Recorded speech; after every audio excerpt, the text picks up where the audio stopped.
মেয়ে হয়ে জন্ম নেওয়াটা দোষের কিছু নহে কোনো অভিশাপ। আমরা হয়তো অনেকে বিটিএস সদস্যদের জীবন সংগ্রামের গল্প শুনেছি।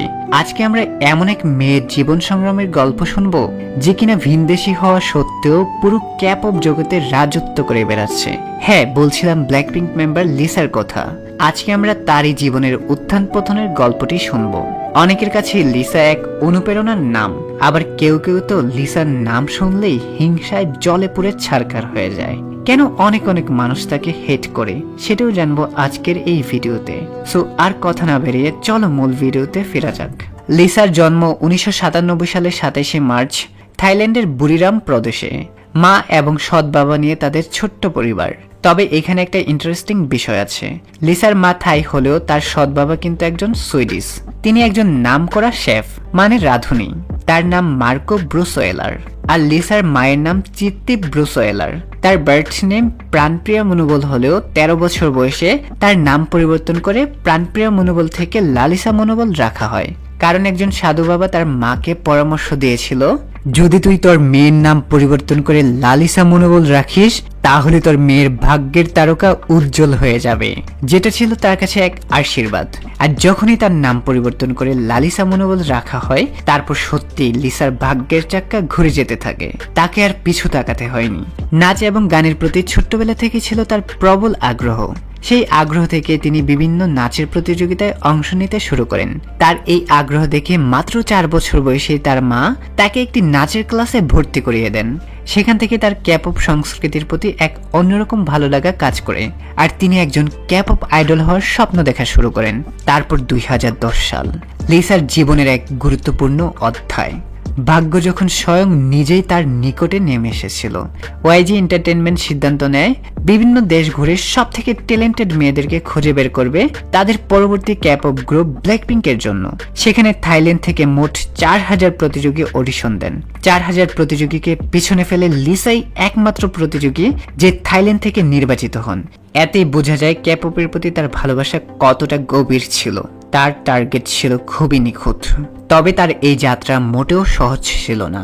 সময়টা 2011 সালের 11 এপ্রিল। মাত্র 14 বছর বয়সে লিসা তার পরিবার, বন্ধুবান্ধব এবং নিজ দেশ ছেড়ে পাড়ি জমান সাউথ কোরিয়াতে।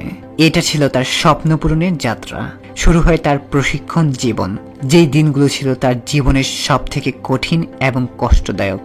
ক্যাপ অফ প্রশিক্ষণার্থীদের সাধারণত নাচ, গান, র্যাপ এবং কোরিয়ান ভাষায় কথা বলার উপর কঠোরভাবে প্রশিক্ষণ দেওয়া হয়। আর সেই জায়গায় লিসাই একমাত্র নন কোরিয়ান, যে কারণে লিসা কোরিয়ান ভাষা বুঝতে পারতো না। তাই তার কাছে সবকিছু আরো কঠিন মনে হতে থাকে। সেজন্য লিসা প্রতিদিনই তার মায়ের সাথে কল করে কথা বলতে বলতে কান্না করে ফেলতো। তবে তিনি হাল ছাড়েননি। লিসাকে প্রতিদিন ঘন্টার পর ঘন্টা প্র্যাকটিস করতে হতো। তাকে সকাল 11টা থেকে রাত 2টা পর্যন্ত নাচ, গান এবং কোরিয়ান ভাষার প্র্যাকটিস করতে হতো।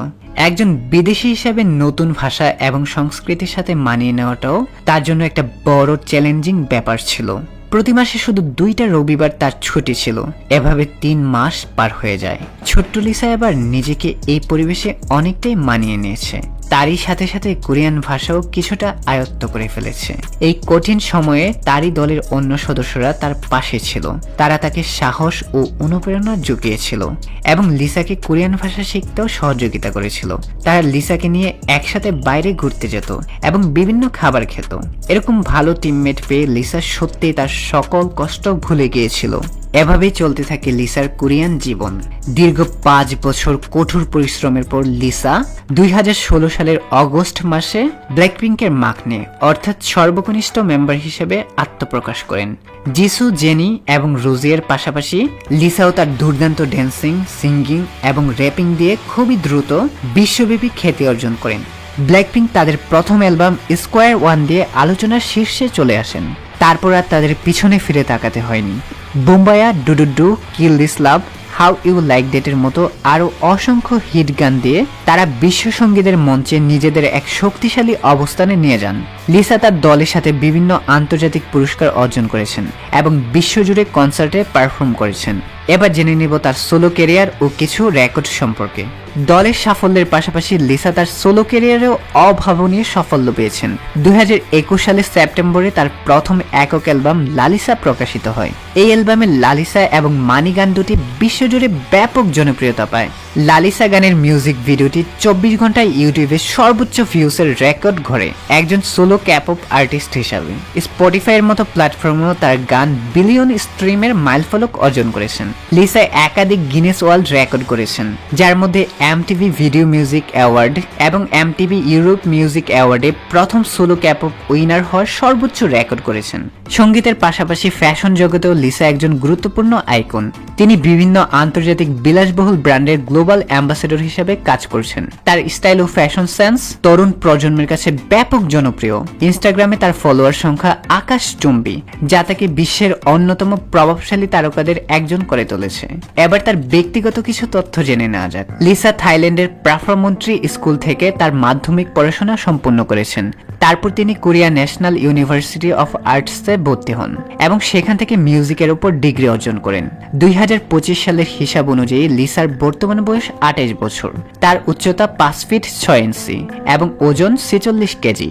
ভক্তদের কাছে তিনি লিলি, লালিস, লালা, লিজি, রয়্যাল মাকনে ও পকপাক নামেও পরিচিত। লিসার 5টি ক্যাট লিউ, লুসা, লিলি, লুইস এবং লিগু ও একটি ডগ রয়েছে যার নাম লাভ। অনেক কিছুই তো জানা হলো, এবার জেনে নেব লিসা কতটা উদার মনের মানুষ। ব্ল্যাকপিঙ্ক লিসা বিশ্বব্যাপী জনপ্রিয় একজন ক্যাপপ আইডল হিসেবে শুধু তার সঙ্গীত ও ফ্যাশনের জন্যই পরিচিত নন, বিভিন্ন সময়ে তার মানবিক দিকগুলো আলোচনায় উঠে এসেছে। যদিও তিনি এগুলো প্রকাশ করেন না, তবে তার মানবিকতার কয়েকটি উল্লেখযোগ্য দিক হলো প্রায়শই তিনি বিভিন্ন দাতব্য সংস্থা এবং গুরুত্বপূর্ণ সামাজিক বিষয়ে সচেতনতা বৃদ্ধিতে অংশগ্রহণ করে থাকেন। বিভিন্ন সময় দুর্যোগে ক্ষতিগ্রস্ত এবং সামাজিক কল্যাণমূলক কাজে তিনি ব্যক্তিগতভাবে কিংবা দলের হয়ে সহযোগিতার হাত বাড়িয়েছেন। 2020 সালে থাইল্যান্ডের বন্যার সময় লিসা ক্ষতিগ্রস্তদের পাশে দাঁড়িয়েছেন। শুধু মানুষ নয়, প্রাণীদের প্রতিও লিসা খুবই সহানুভূতিশীল। তার একাধিক বিড়াল ও কুকুর রয়েছে, যাদেরকে তিনি অ্যাল ফ্যামিলি বলে ডাকেন এবং তিনি প্রায় সময় তাদের সাথে সুন্দর সুন্দর মুহূর্তের ছবি ও ভিডিও পোস্ট করেন। প্রাণীদের প্রতি তার এই ভালোবাসা ও যত্ন ভক্তদের মনে খুবই ইতিবাচক সাড়া ফেলেছে। লিসা তার ভক্তদের প্রতি খুবই আন্তরিক এবং বন্ধুত্ব সুলভ। বিভিন্ন ফ্যান মিটিং, কনসার্ট এবং সোশ্যাল মিডিয়ার মাধ্যমে তিনি ভক্তদের সাথে সুসম্পর্ক বজায় রেখেছেন। তাছাড়াও তিনি তার টিম মেম্বারদের সাথে সবসময় বন্ধুত্বপূর্ণ এবং সহযোগিতামূলক মনোভাব প্রকাশ করেন। ব্যক্তিগতভাবেও লিসা একজন খুবই ভালো মনের মানুষ এবং একজন ভালো বন্ধু। তিনি প্রায় সময় তার বন্ধুদেরকে নিজে থেকে ট্রিট দেন। এত কিছুর পরেও তার হেটার্সের শেষ নেই। সেই শুরু থেকে তিনি হেট কমেন্ট পেয়ে আসছেন। প্রথমত সে বিন্দেশি হয়ে ক্যাপপ ইন্ডাস্ট্রি দাপিয়ে বেড়াচ্ছেন, এটা অনেকেরই সহ্য হচ্ছে না। দ্বিতীয়ত তার অতিরিক্ত জনপ্রিয়তা ও আন্তর্জাতিক খ্যাতির কারণে কিছু মানুষ মনে করেন তাকে অন্যান্য সদস্যদের থেকে বেশি গুরুত্ব দেওয়া হয়, যেটি অনেকের হিংসের কারণও বটে। কখনো কখনো তার সঙ্গীত, নৃত্য বা ফ্যাশন নিয়ে বাজে মন্তব্য করা হয়। কিছু মানুষের হয়তো তার স্টাইল পছন্দ নাই হতে পারে, এটা তাদের ব্যক্তিগত ব্যাপার। মাঝে মাঝে তো নানান গুজবও রটানো হয় তাকে নিয়ে। পরিশেষে একটা কথাই বলবো, একটা মানুষ কখনোই সবার প্রিয়পাত্র হয়ে উঠতে পারে না, এটাই বাস্তবতা। এক একজনের রুচি, চয়েস এক এক রকম।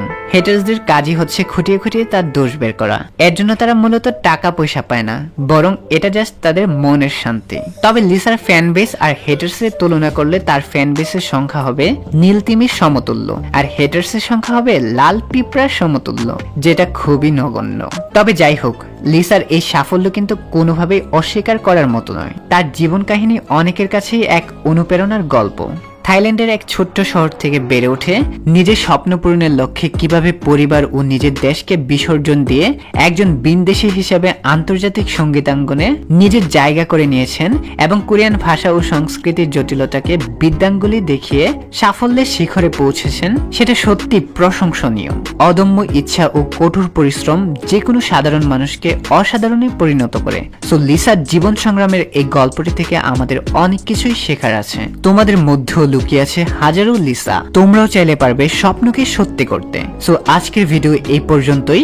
লিসার জীবনের গল্পটি তোমাদের কাছে কেমন লেগেছে আর পরবর্তীতে কোন সদস্যের জীবনের গল্প শুনতে চাও এখনই কমেন্ট করে জানিয়ে দাও। আর ভিডিওটি ভালো লেগে থাকলে আমাদের এই ছোট্ট চ্যানেলটিকে সাবস্ক্রাইব করতে একদমই ভুলবে না। আর তুমি বড় হয়ে কি হতে চাও, অর্থাৎ তোমার স্বপ্ন কি, সেটিও জানাতে পারো। তো দেখা হচ্ছে পরের ভিডিওতে। সবাই অনেক অনেক ভালো থাকবে। আল্লাহ হাফেজ।